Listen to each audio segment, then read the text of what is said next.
Bwana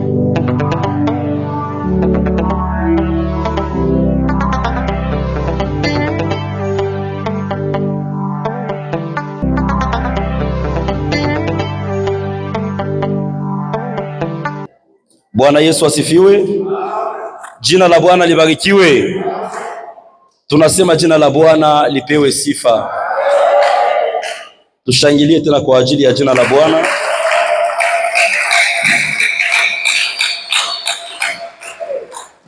Haleluya. Tuko nakuwa na furaha wakati tuko ndani ya presence ya Mungu. Kwa maana Daudi anasema nilifurahia waliponiambia niende nyumbani mwa Bwana. Amen. Njoo maana kuwa tuna furaha na pale njoo Mungu atafanya kitu ndani ya maisha yako. Amen. Tunamshukuru Mungu kwa maana Mungu ni mwema kwetu, ambaye alitupatia neema ya kuonekana tena asubuhi ya leo mahali hapa. Tunasema Mungu apewe sifa. Tunakushukuru pia wewe ambao uliacha yote ukaona vema ukue hapa. Tunasema Mungu akubariki. Tunasema Mungu akubariki. Tuko na somo ambalo tutasoma mu kitabu cha Ezekiel, na tutasimama tena sote. Tusimame mahali tulipo. Simama, tusimame. Kitabu cha Ezekiel sura yake ya 37 na mstari wake wa kwanza. Karibu kumwenye ya kwanza na mstari wa kwanza. Tunasoma kitabu cha Ezekiel 37 mstari wa kwanza. Tunasoma kwa jina la Yesu. Amen. Tunasoma kwa jina la Yesu. Amen. Pia inasema hivi. Mkono wa Bwana ulikuwa juu yangu, akanichukua nje kwa roho ya Bwana, akaniweka chini katika bonde, nikajaa na mifupa. Amen. Endelea kidogo. Shuka kidogo. Akanifanya kuizunguka pande zote, na tazama ilikuwa mingi sana juu ya uso wa bonde, na tazama ilikuwa mikavu sana. Akaniambia, mwana wa watu, mifupa hii inaweza kuishi? Nikajibu, Bwana Mungu, wewe unajua. Akaniambia tena, tabiri juu ya mifupa hii, uiambie, ninyi mifupa mikavu, sikieni neno la Bwana. Amen. Amen. Kitabu cha Yohane sura ya kwanza na mstari wa kwanza. Kitabu cha Yohane sura ya kwanza na mstari wa kwanza. Biblia inasema hivi: katika mwanzo alikuwa neno, na neno alikuwa pamoja na Mungu, na neno alikuwa. Amen. Jumapili ambayo ilipita tulikuwa hapa tuko nafundisha kwa ajili ya kumshirikisha Mungu. Bwana Yesu asifiwe. Na mimi najua ya kwamba neno la Mungu ilikuwa baraka kwa watu wengi. Amen. Na kama unaamini tena leo Mungu atubariki, tia tu mkono yako yule kwenye huko. Na leo tuko na somo ambalo tutachambua kwa muda mchache, ambayo inasema nguvu za neno la Mungu, ama uwezo wa neno la Mungu, la puissance de la parole de Dieu. Amen. Nguvu za neno la Mungu. Bwana Yesu asifiwe. Na mimi nawaza pengine utajiuliza kwa nini wanatuambia juu ya nguvu ya neno la Mungu. Amen.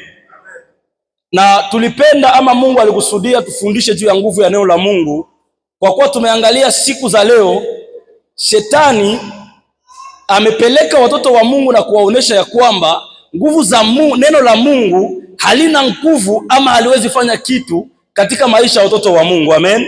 Na leo tunafika kipindi ambacho Wakristo hawataki tena neno la Mungu. Utakutana wakati wa kuimba, wakati wa kusifu, wakati wa unabii, Wakristo tunajaa kanisani, lakini wakati muda wa neno nafika inakuwa mtu mmoja kuanza toka nje. Amen. Na hii yote inakuwa ni mbinu za shetani ili watoto wa Mungu wasiweze kufikia malengo ambayo Mungu aliwatilia kudunia. Jina la Bwana libarikiwe sana. Na hii magonjwa haiko tu hapa kwetu kwa kanisa, lakini shetani ameitia mu makanisa mengi. Bwana Yesu asifiwe. Na kanisa mengi banakamata vipindi, banaipatia minute ya mingi, lakini neno la Mungu banaipatia 10 minute wala 5 minute. Bwana Yesu asifiwe. Na kia kwanza shetani alijua ya kwamba ili mtu aweze kuokoka inabidi kwanza asikie neno la Mungu. Jina la Bwana libarikiwe sana. Na shetani akajifunza inalomba aoneshe watu ya kwamba neno la Mungu ndio kipindi kia chini katika vipindi ya ibada. Jina la Bwana libarikiwe sana. Na watu wengi wamekuwa katika hizi njia za hivi. Wakati wa neno unasikia sawa vile viko na kusumbua. Wakati wa neno unasikia ni heri niikale nje. Wakati wa neno unasikia ni heri nifungue telefone yangu nianze chate. Bwana Yesu asifiwe. Na ukijikuta ya kwamba umefika mkipindi kama na hiki, elewa ya kwamba shetani alishakamata nafasi ndani ya maisha yako. Jina la Bwana libarikiwe sana. Kwa maana wale ambao walioitwa na Bwana, ambao wa Baba anakaa ndani mwao, kila saa wanaposikia neno wanakuwa wajifungua masikio yao, kwa kuwa wanajua ya kwamba neno inaleta uzima mu maisha ya mtu. Jina la Bwana libarikiwe sana. Na shetani anapiga Wakristo wale upofu.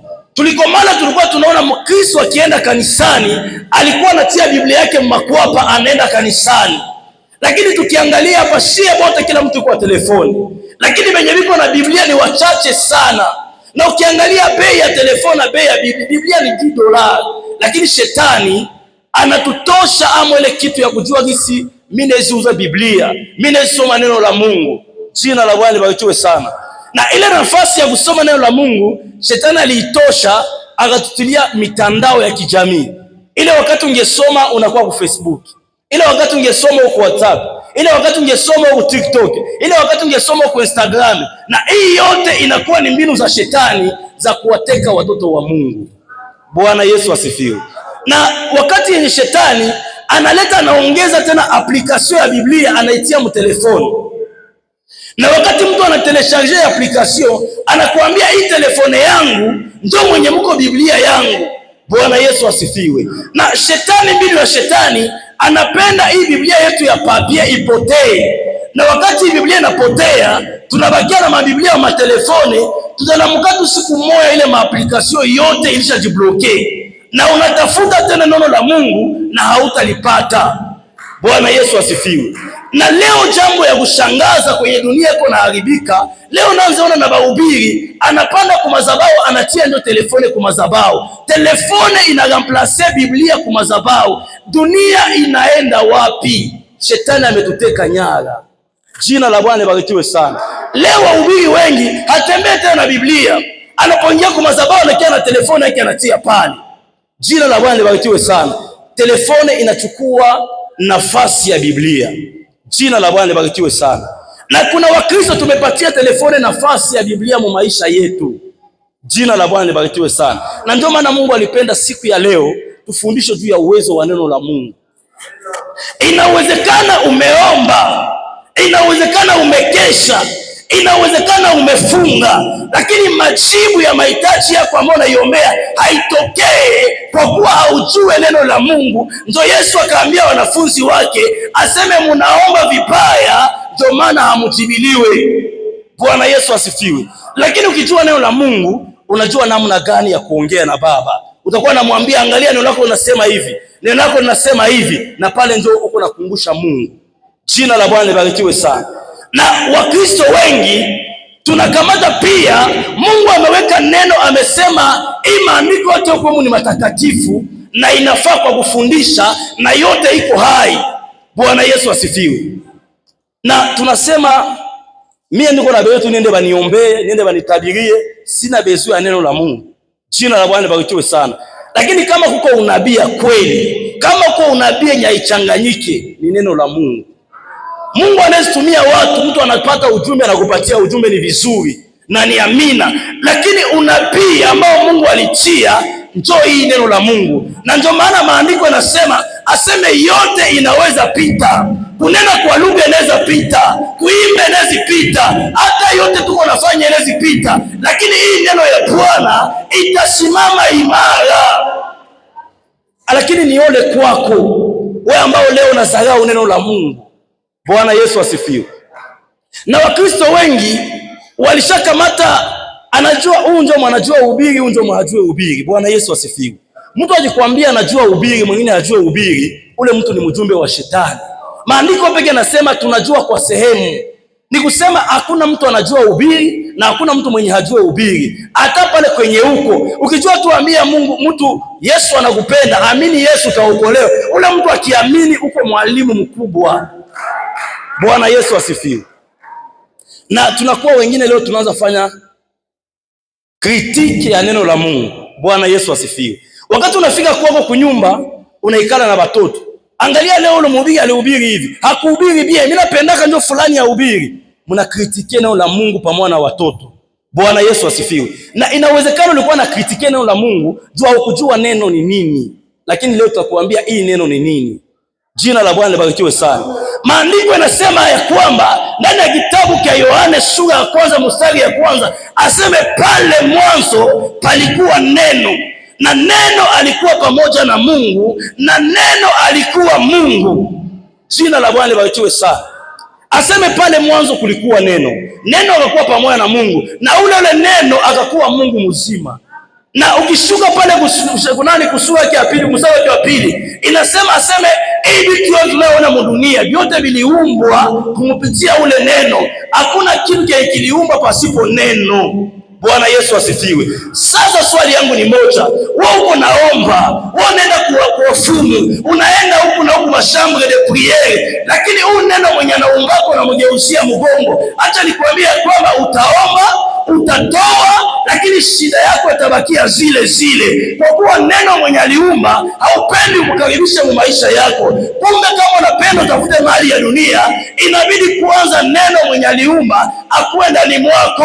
Ndio maana Yesu anasema neno la Mungu likae kwa wingi ndani mwenyu. Bwana Yesu asifiwe. Na huyu neno ukisoma pale kuja sura ya 1 mstari wa 14, aseme huyu neno akavala mwili akakuwa pamoja nasi. Bwana Yesu asifiwe. Na huyu neno sasa ni nani? Inawezekana tunasikia neno la Mungu mais hatujue ni nani. Neno ni Yesu Kristo. Neno ni Yesu Kristo. Jua ya kwamba wakati tunapopinga neno, unapinga Yesu Kristo. Wakati unapopinga mtu mweko na kufundisha neno, unapinga Yesu Kristo. Kwa kuwa huu neno yeye pekee ni nani? Ni Yesu Kristo. Bwana Yesu asifiwe. Aseme huu neno akageuka tena nuru, na nuru wakati iliingia dunia ikashinda giza. Bwana Yesu asifiwe. Na huu giza ni nani? Si shetani. Jina la Bwana libarikiwe sana. Na huu nuru ni nani? Ni Yesu Kristo. Sasa wewe kama ushapokea huu nuru, unaishi na huu neno, eske giza atasimama mbele yako? Maandiko yanasema aseme nuru wakati iliingia ikashinda giza. Hata inawezekana wewe giza ingana kushinda kwa kuwa nuru haiyakuwa ndani yako. Inawezekana giza ingana kusukuma kwa kuwa neno hayakaa ndani mwako. Jina la Bwana libarikiwe sana. Lakini asubuhi ya leo ningekusihi amini ya kwamba neno la Mungu linaweza. Amini ya kwamba neno la Mungu ni uzima. Amini ya kwamba neno la Mungu linaponya. Amini ya kwamba neno la Mungu linaokoa. Amini ya kwamba neno la Mungu ndio linatupatia mambo tunayohitaji hapa chini ya jua.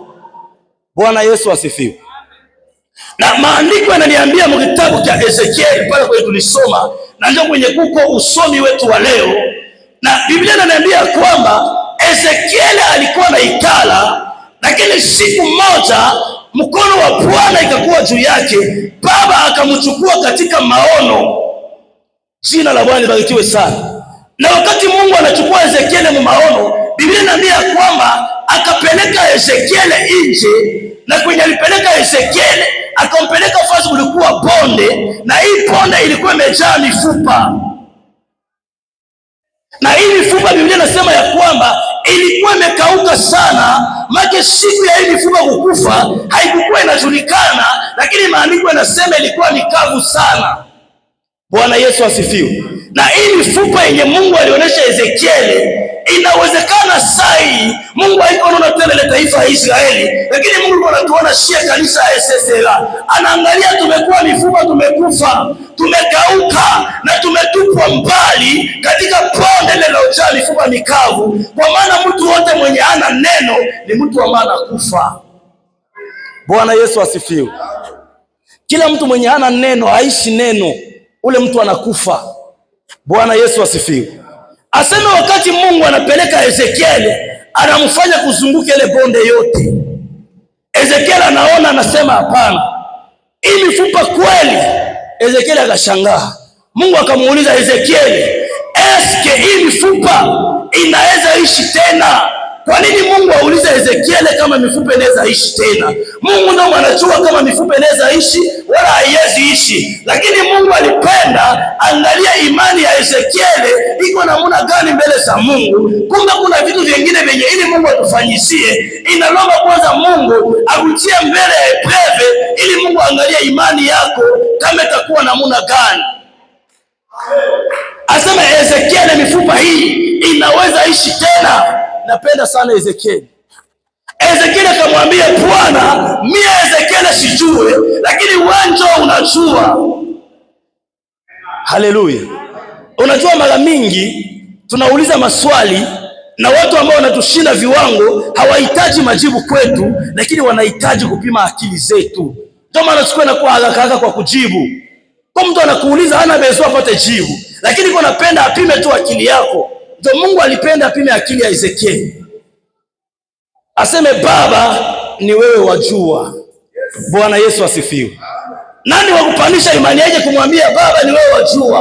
Wakati watu wanasema wewe pule uzaenda kuwesesera, mbona maisha yako ni ile ile? Unasimama na wenyewe na waambia ingalao nyewe mnasema Bwana ndio mwenye anajua juu ya nini ningali hivi. Watu wanasema mbona ulishapata lisansi lakini shomaje anataka kumaliza. Unasema Baba ni wewe wajua. Ingalao watu wanajua, lakini mwenye anajua zaidi ni Yesu Kristo wa Nazareti. Ndio maana Ezekieli akasema Baba wewe wajua.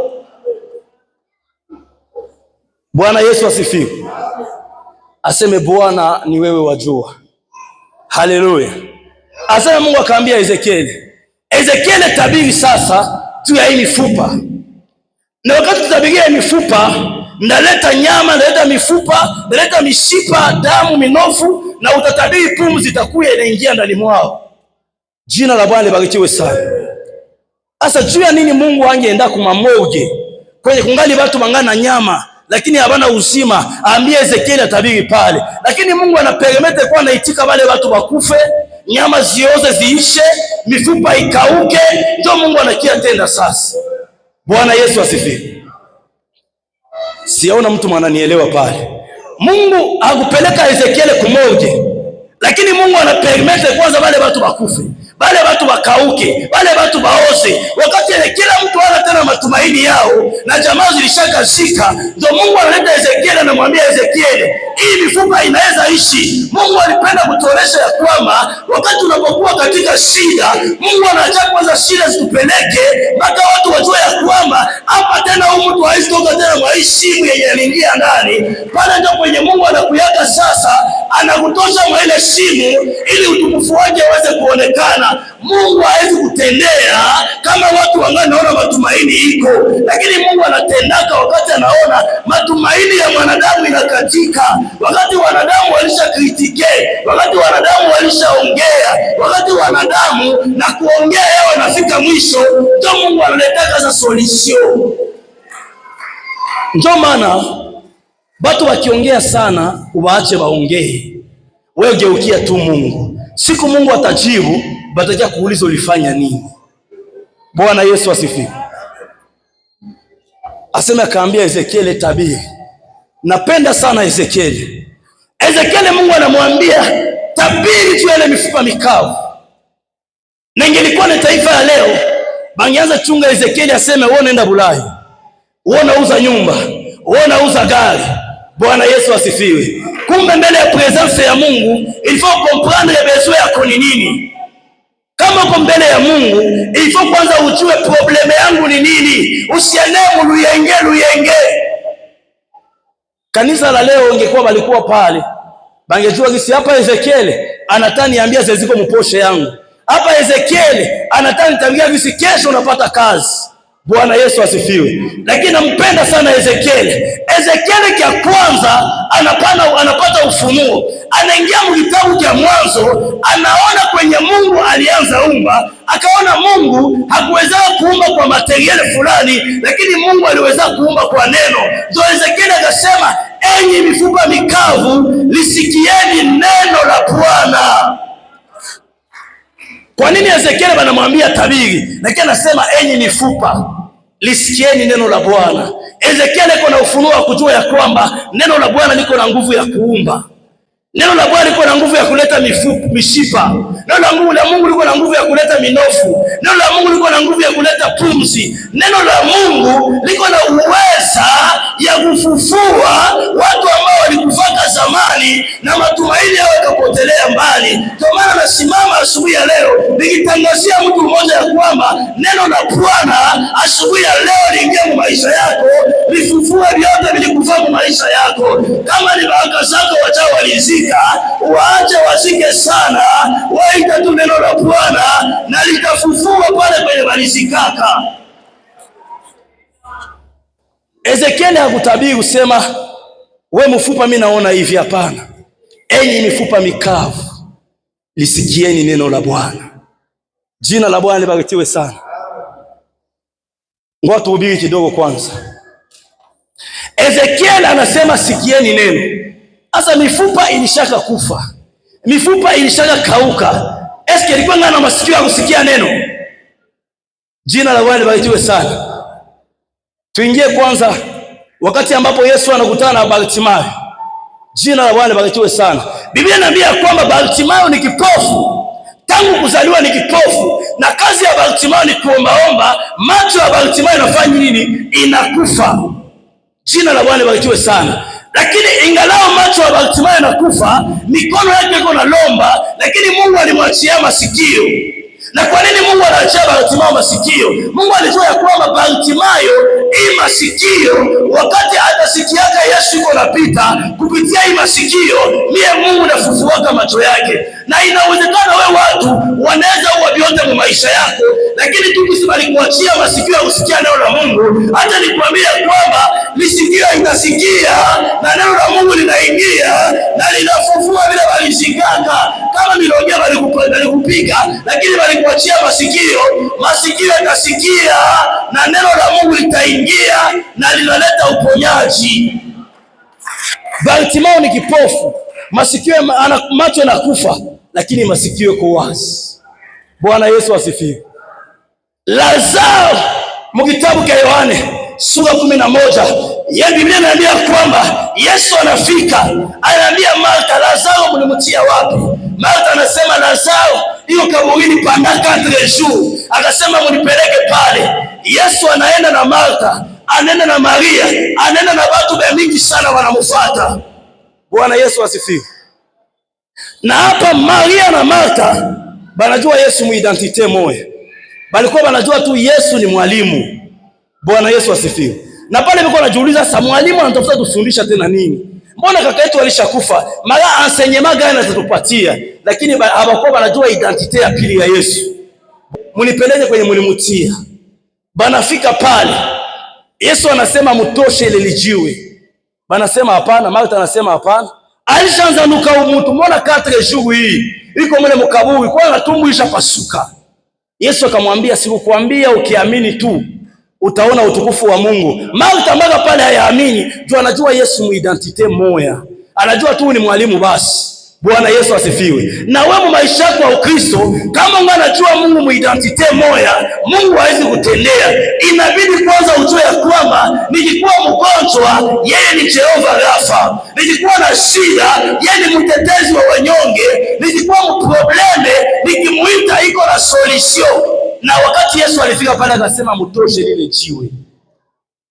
Na kinanibariki haiko imani ya Martha wala Maria, lakini kinanibariki ni neno yenye Yesu alisema, aseme mtoshe ile lijiwe. Banatosha lijiwe.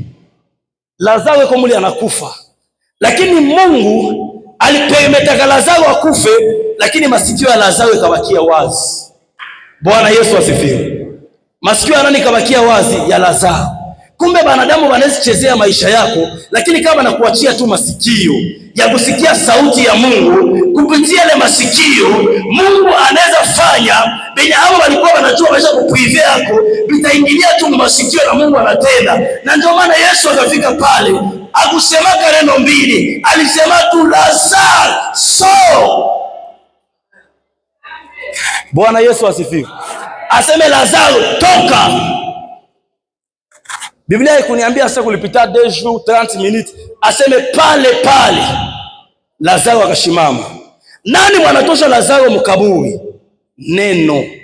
Bwana Yesu asifiwe. Yesu anasema Lazaro so, neno anaenda anaingia masikio ya Lazaro, anashimamisha Lazaro. Lazaro anashimama, anafungiwa, lakini ingalau kufungiwa ya Lazaro, lakini alishafufuka. Jina la Bwana libarikiwe sana. Ingalau mikono na miguu ya Lazaro inga nafungiwa, lakini Lazaro alishafufuka. Na nini afufua Lazaro? Ni neno. Na watu wote wakabakia biko na shangana. Yesu alipenda kuambia watu ya kwamba mie nikiongea tu kwenye watu walikuwa wamekata matumaini, mie Mungu nikiongea binafanyika kisi watu walikuwa hawajui kama inawezifanyika. Bwana Yesu atusaidie sana. Na Biblia inaambia kwamba mkitabu cha Yohana sura ya kwanza na mstari wake wa 8. Hii historia inaanzia kwa mstari wa kwanza, lakini tuingie tu ku mstari wa 8. Biblia inaambia kwamba Yesu anaingia Yerusalema, na hapa kulikuwa birika ambayo ilikuwa inaitwa Betsaida. Na kwa hii Betsaida kulikuwa wagonjwa wa mingi sana, lakini Yesu hakujiinteresa juu ya bote, akajiinteresa juu ya mtu mmoja. Bwana Yesu asifiwe. Kwa nini Yesu anajiinteresa juu ya mtu mmoja? Hao watu wote wenye walikuwa pale, kila mtu alikuwa na familia yake, kila mtu alikuwa na marafiki yake pembeni, lakini Yesu akaona hapa kuko mtu mmoja mwenye iko ye peke, mwenye jamaa yake alishamtenga naye, mwenye marafiki walishamuacha, anabakia peke yake. Kumbe niacha wenye wangana msaada niweze kuongea na huyu anabakia peke yake. Jina la Bwana libarikiwe sana. Kumbe wakati watu wanatuacha ndio wakati Mungu anatendaka. Kama ungali na baka ndio wakati Mungu anakia tenda sasa vya mpya maisha yako. Aseme Yesu akaambia yule mtu, akamuona akajua ya kwamba anagonjwa siku mingi pandate na Twitter. Yesu akamuuliza, unataka kuwa mzima? Akamwambia, Baba, sina mtu wa kunitia birikani. Bwana Yesu asifiwe. Lakini napenda sana Yesu. Yesu hakutembelea kwa imani ya mtu, lakini Yesu akafanya nini? Akatoa neno. Akasema hivi, aseme Isa, tuko hapa, chukua kitanda chako na utembee. Kinanibariki mwa hii mafundisho haiko kuchukua kitanda ama haiko kutembea, lakini kinanibariki hii kitanda mgonjwa anailala kwa pandate na Twitter. Lakini Yesu anamwambia hii kitanda haiko ndio kubeba tena, lakini wewe ndio unaanza ibeba sasa. Bwana Yesu asifiwe. Mgonjwa analala kwa kitanda pandate na Twitter, kitanda ndio anambebaka. Lakini wakati Yesu anaongea, Yesu akamwambia chukua kitanda chako na utembee. Kitanda hakitamubeba tena, lakini yeye ndio mwenye anaanza beba kitanda sasa. Na ulimwengu wa ufunuo nikiingia mkiroho, niko naangalia mtu mmoja hapa ambaye kuanzia leo benye kulipia masomo wenjo utaanza mapeleka sasa. Benye walikusaidiaka haiko ndio watakusaidia tena, lakini wenjo utaanza wasaidia sasa.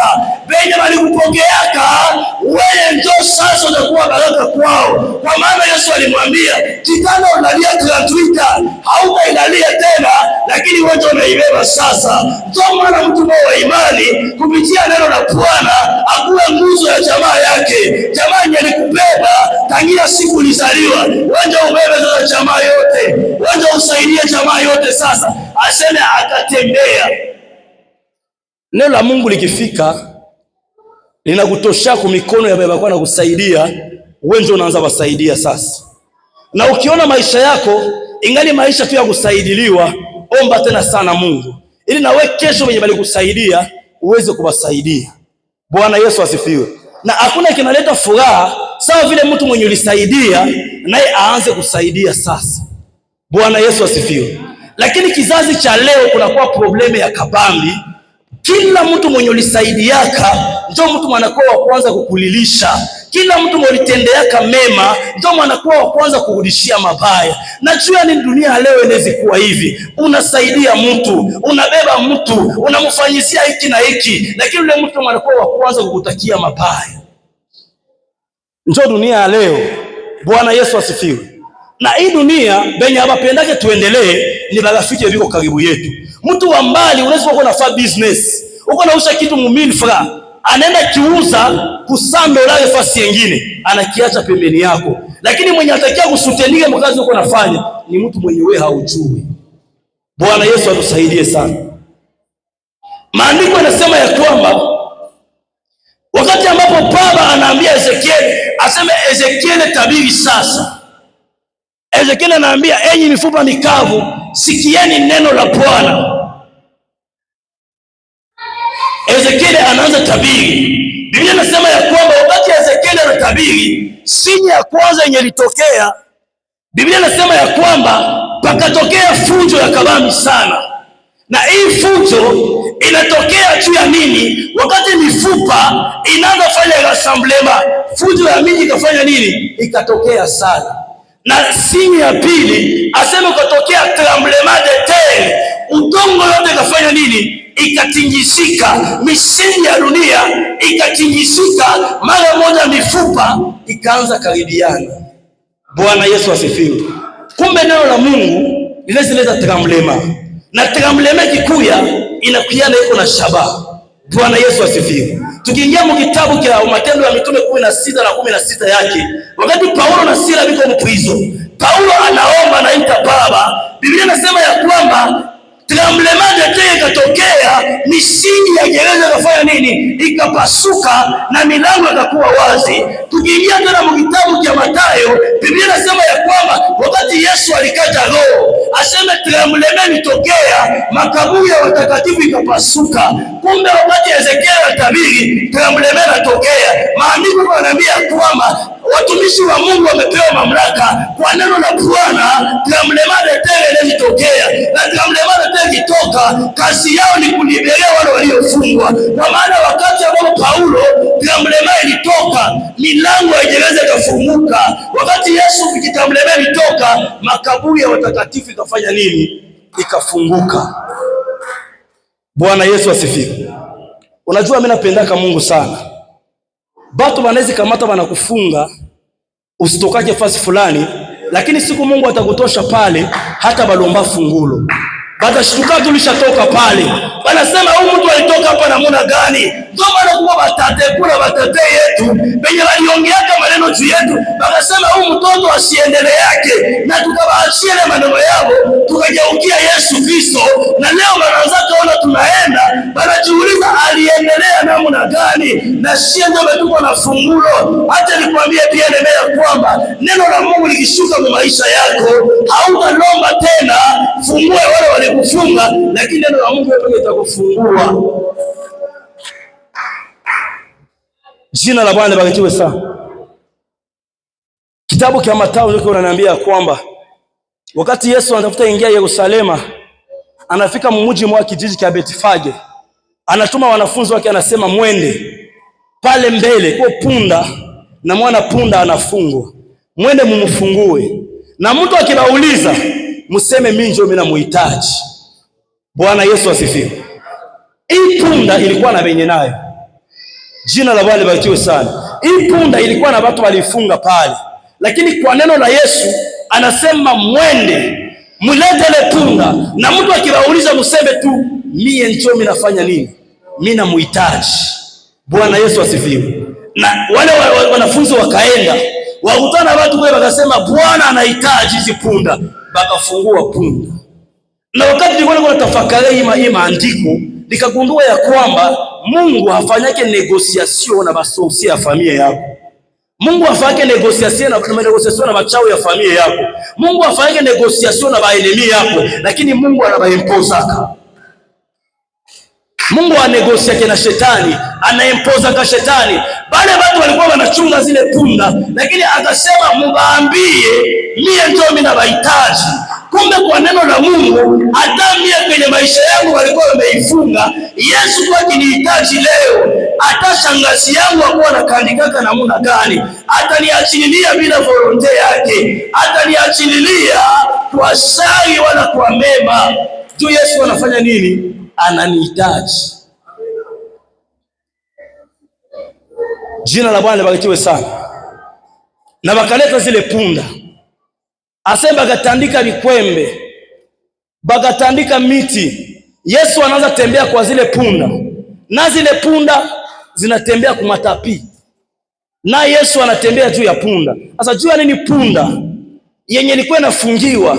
Watu wote walikuwa wanajua ile punda walikuwa waitandikia tapi, lakini wakati Yesu anapanda juu ile punda, watu wote wanaanza itandikia tapi. Inawezekana ungana zagaulika juu Yesu haikala mu maisha yako.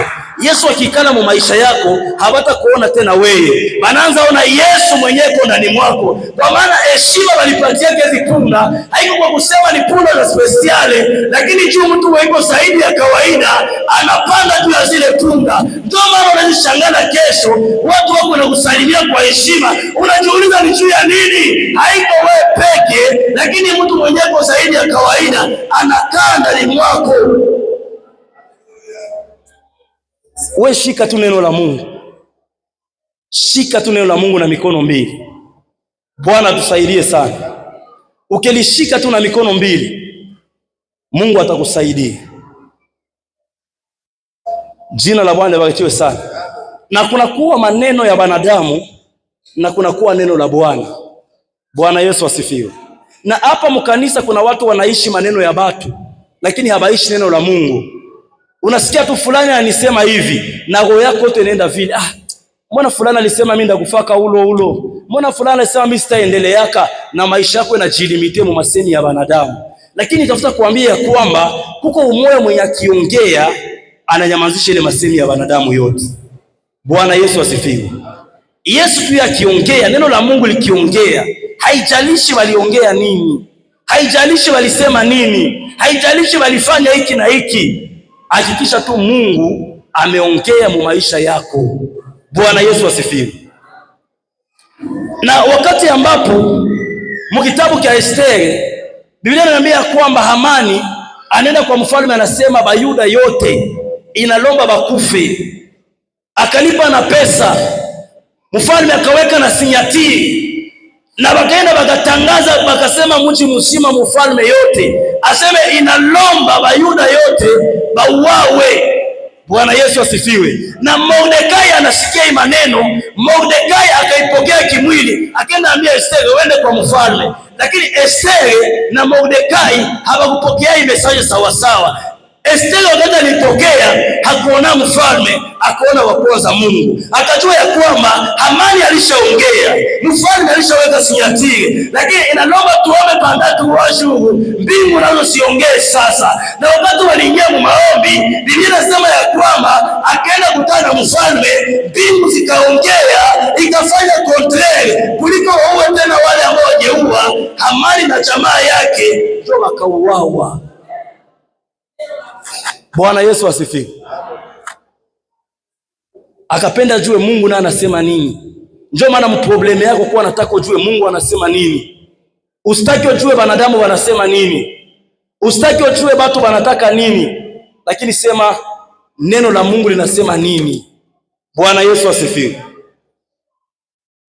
Mungu anatuma nabii Isaya, anamwambia wende ambia Hezekia ya kwamba atengeneze mambo ya nyumba yake kwa kuwa anataka kufa. Bwana Yesu asifiwe. Isaya anaenda kwa Hezekia, kwa anamwambia Hezekia, unataka kufa, tengeneza mambo ya siku yako. Isaya akarudia, Hezekia anabakia pale. Hezekia akageukia Mungu akaambia, Baba, kumbuka Bwana jinsi nilikuwa mkamilifu mbele zako. Jina la Bwana libarikiwe sana. Na Isaya alishaenda. Isaya hayafika hata kwake. Mungu anaambia Isaya, rudia, uende uambie Hezekia ya kwamba hata kufa lakini ataishi, na muongezea nyingine kenza mu maisha yake. Jina la Bwana libarikiwe sana. Unajua kisi Mungu anaweza tumia kinywa yenye kuletea message ya mubaya, ile kinywa kesho kuletea message ya mzuri. Au sikie vizuri. Kwa mtu mwanaweza kusemea mabaya leo na ule mtu kesho Mungu atamtumia aweze kuongea mazuri. Bandugu ba Yusufu bakenda ambia baba yake aseme nyama zinamkula, na siku walikutana na Yusufu bakenda ambia baba yake aseme mtoto wako iko hai. Ndio maana watu wakiongea mabaya juu yako ubaache waongee. Wakati Mungu anakutendea pale pale ile mabaya yao wataigeuza na wao ndio wanaoshuhudia mema. Ndio maana mtu akisema mabaya juu yako usipigane naye. Mtu akikusemea bongo usipigane naye. Geukia tu Mungu. Wakati Mungu anaonesha ukweli wako, ule mtu ndio atakushuhudia kesho.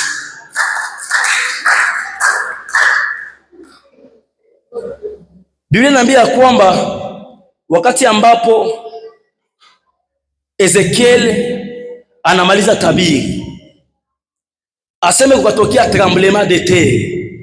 Kinanibariki, Biblia inasema aseme mifupa ikaanza karibiana.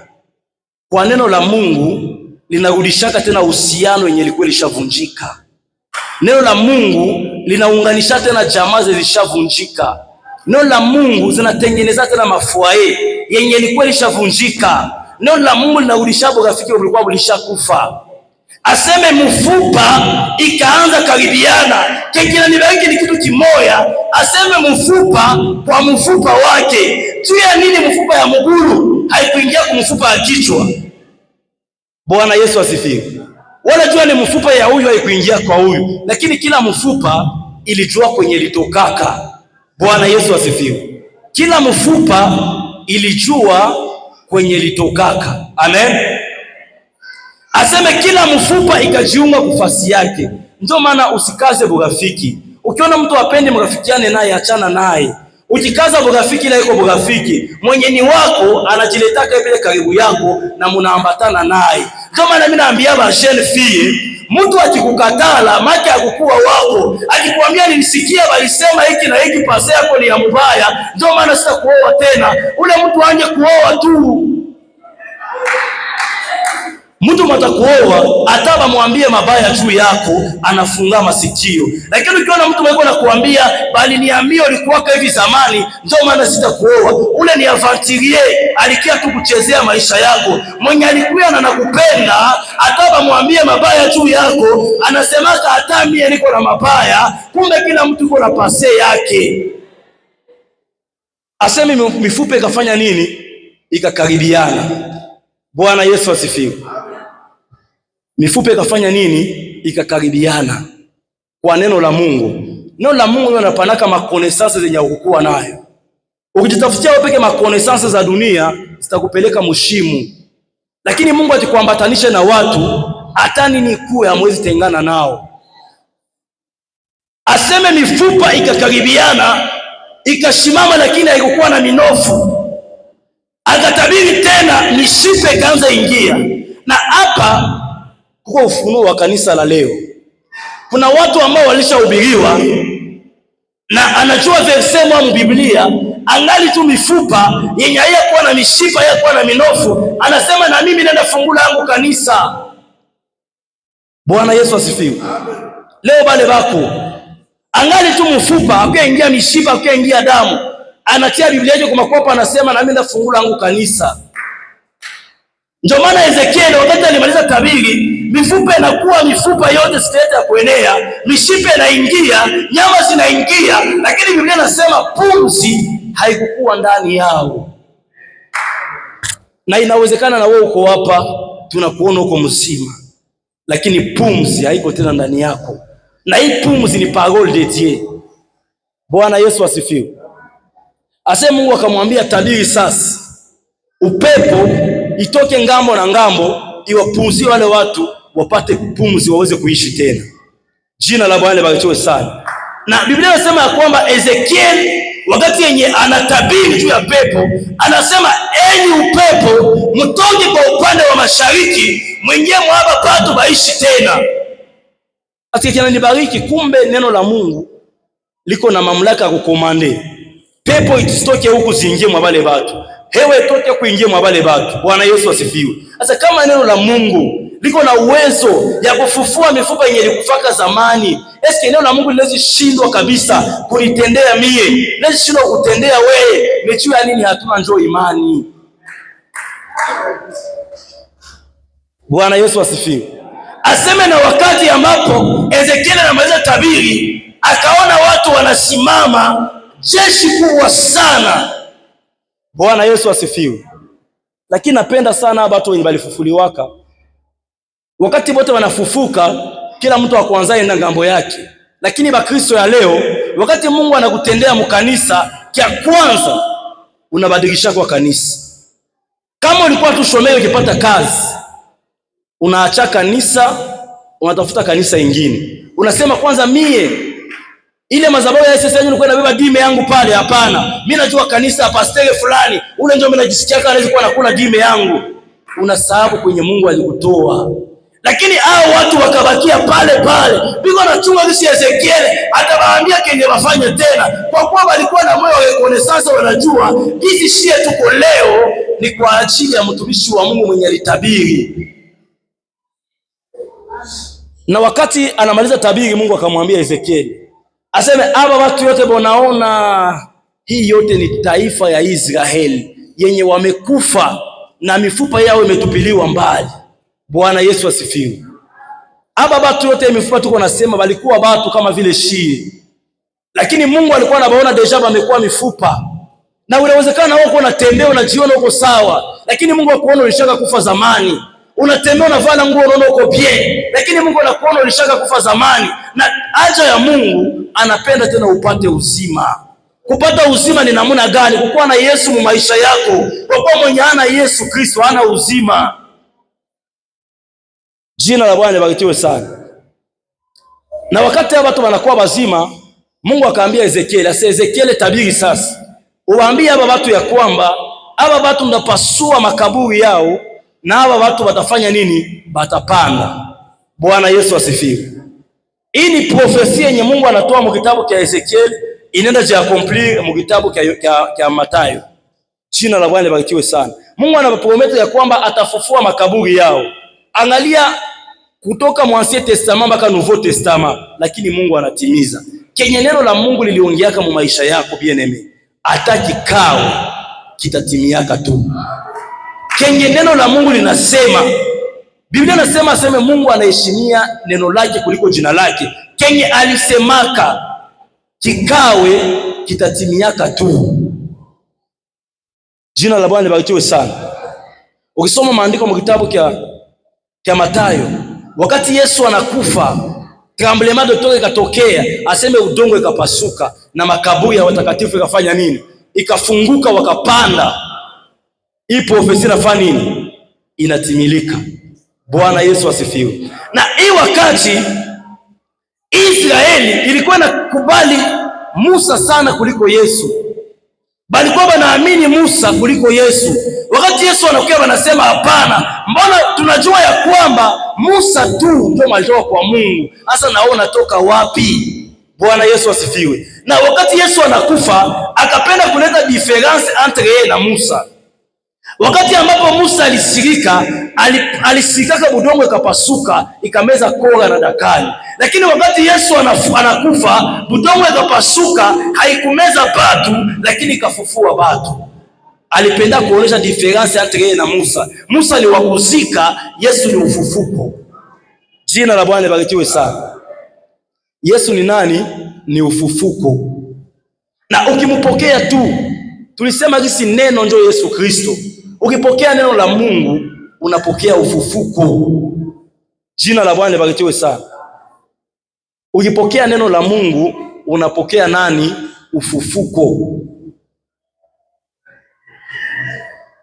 Na neno la Mungu, yote ambayo Mungu alituandikia mu maandiko, yote kisi aliandikaka itatimia vile vile.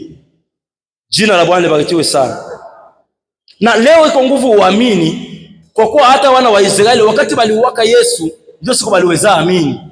Biblia inasema yenye walikuwa pale wakati yenye Yesu anakata roho, wakati waliona miujiza inatokea tu pale, wakasema kumbe alikuwa mwana wa Mungu. Bwana Yesu asifiwe. Sasa usichunge ukwe sawa wana wa Israeli, ndio wakati yako ya kuamini neno la Mungu. Njoo wakati yako ya kufanya nini? Ya kuamini neno la Mungu. Jina la Bwana libarikiwe sana. Kwa kuwa maandiko yanatuambia kwamba kuna nyakati zinakuja zenye utatafuta neno hautaipata. Bwana Yesu asifiwe. Na hii Biblia inatuambia sisi utatafuta neno, huyu neno atakuwa alishanyakua bibi harusi. Na wote kocha bakia hapa na neno haumupate tena. Bwana Yesu asifiwe. Lakini leo ungana sikia neno. Ukienda msoko unakutana bahubiri. Ukifungula radio unasikia bahubiri. Ukiingia mkanisa unasikia bahubiri. Ukienda mbato unakutana bahubiri. Na wote wako nakufundisha neno, lakini unafunga masikio yako. Bwana tusaidie sana. Lakini kama unafungua tu masikio yako, tu Biblia inasema imani inakia kwa kusikia neno la Mungu. Ukifungua tu masikio yako kusikia neno la Mungu, imani yako itapanda polepole na kesho unakuwa mkamilifu mbele ya Mungu. Bwana Yesu asifiwe. Na hii probleme inakuwa kama Bakristo sana. Na shie Bakristo unatumaka wengine basiendelee ama wengine barudie nyuma. Mimi nishaokoka, niko kwa mfano na venta ya wokovu. Mtu anaokoka leo. Mimi napenda mie naye tukue sawa. Wokovu inatembeaka polepole. Bwana Yesu asifiwe. Mtu anayeokoka alikuwa na vibaya vya mingi. Yesu anampokea vile. Anakuwa anaacha leo hiki, kesho anaacha, kesho anaacha. Na apre naye mwaka mmoja, miaka mbili, anakuwa mnivo ya mzuko yenye Mungu anahitaji. Lakini shie Bakristo kazi yetu ni kuhukumu. Kama mie Mungu alishaniokoa, mimi nafaa venta, Mungu alishanitengeneza. Mwanaokoka naye leo. Kama tu haya kuwa mimi naanza mfukuza na mkanisa, mimi nasema huko kwanza ustahili au ene. Tukue na jua ya kwamba imani inakuya kwa kusikia na imani inakuya polepole. Bwana tusaidie sana. Lakini uhakikishe ya kwamba uko nasikia. Juko wengine wanahubiriwa lakini hawasikii. Bana kuonesha Mungu anataka hiki na hiki hausikii. Na tuje kusina wewe asubuhi ya leo ujue ya kwamba neno la Mungu liko na nguvu za kuumba. Basi Mungu atubariki na bariki neno. Amen.